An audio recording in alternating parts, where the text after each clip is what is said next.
Hello, you're watching ERi-TV. Welcome to English News Broadcast. Let's begin with the local news. President Rodrigo Duterte of the Philippines and President Salome Zorabich-Vili of Georgia sent messages of congratulations to the government and people of Eritrea in connection with the 30th Independence Day anniversary. In their messages, the leaders wished good health to President Isaias Afwerki and peace and prosperity to the Eritrean people. The leaders also expressed their country's readiness to strengthen bilateral ties and cooperation with Eritrea.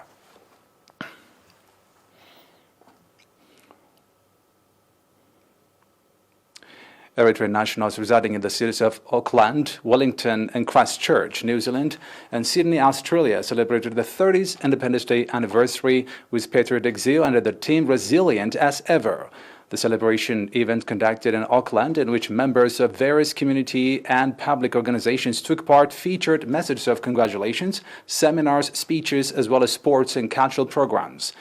In his virtual message, the General Counsel of Eritrea, Mr. Mahari Takhiste, said the Eritrean people paid heavy human and material sacrifice to realize its independence and called on the citizens to strengthen organizational capacity and play due part in this new era and the implementation of the charted out national development programs.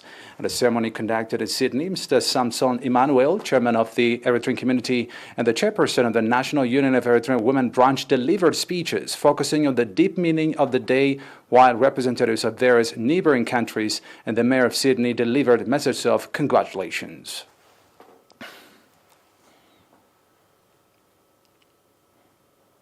Encouraging progress has been registered in educational and health sectors in the Ansaba region in terms of putting in place necessary human resources, facilities, and infrastructure, as well as provision of health services and teaching, learning, development.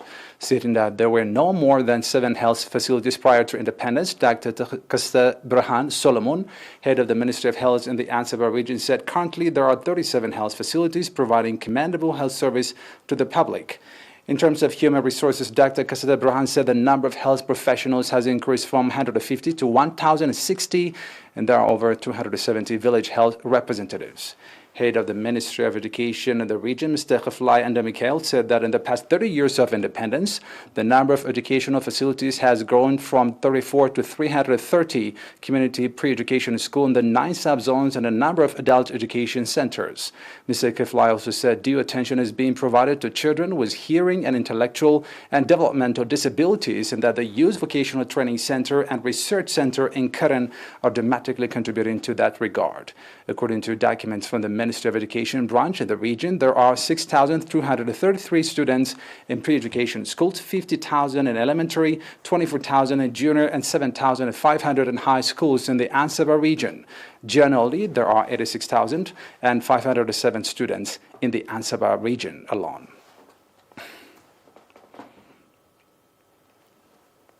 Now back to the international news. After a short break.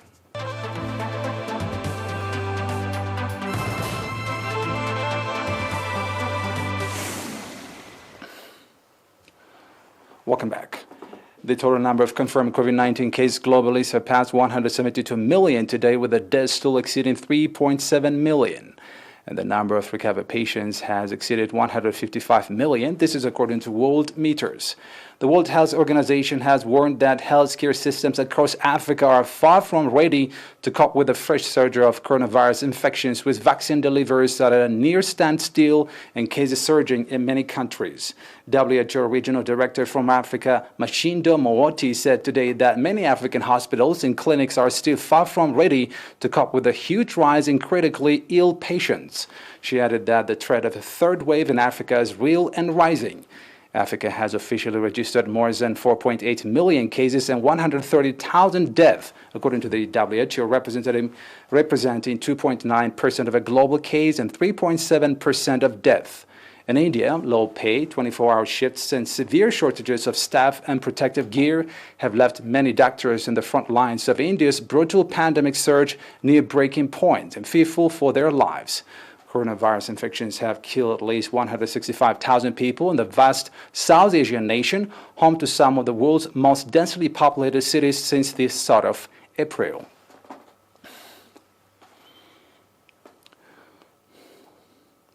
Israeli opposition leader ERi-TV has informed the country's president that he can form a coalition government, a move that would bring an end to Prime Minister Benjamin Netanyahu's 12 years in power.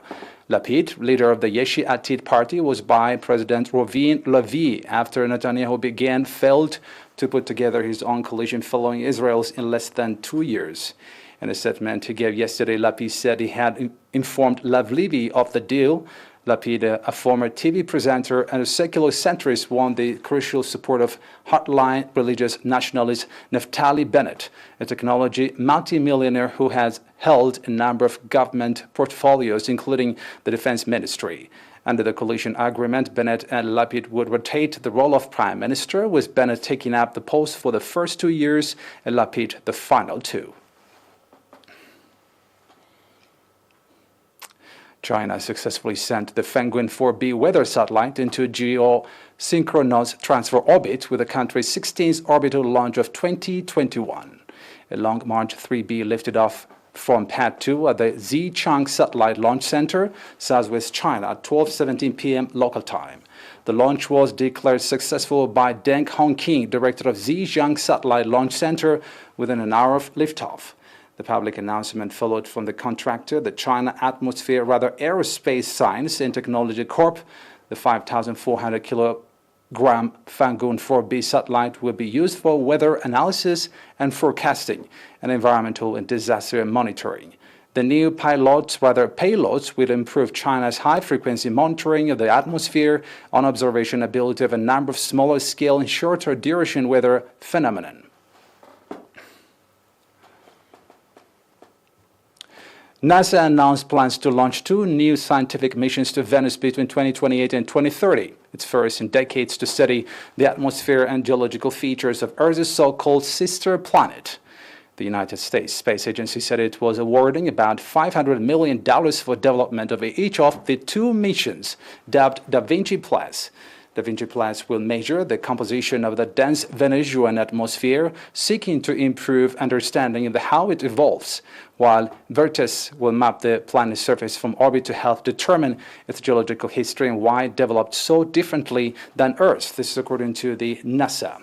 Earth's closest planetary neighbor and the second planet from the Sun, Venus, is similar in structure but slightly smaller than Earth, with a diameter of about 12,000 kilometers.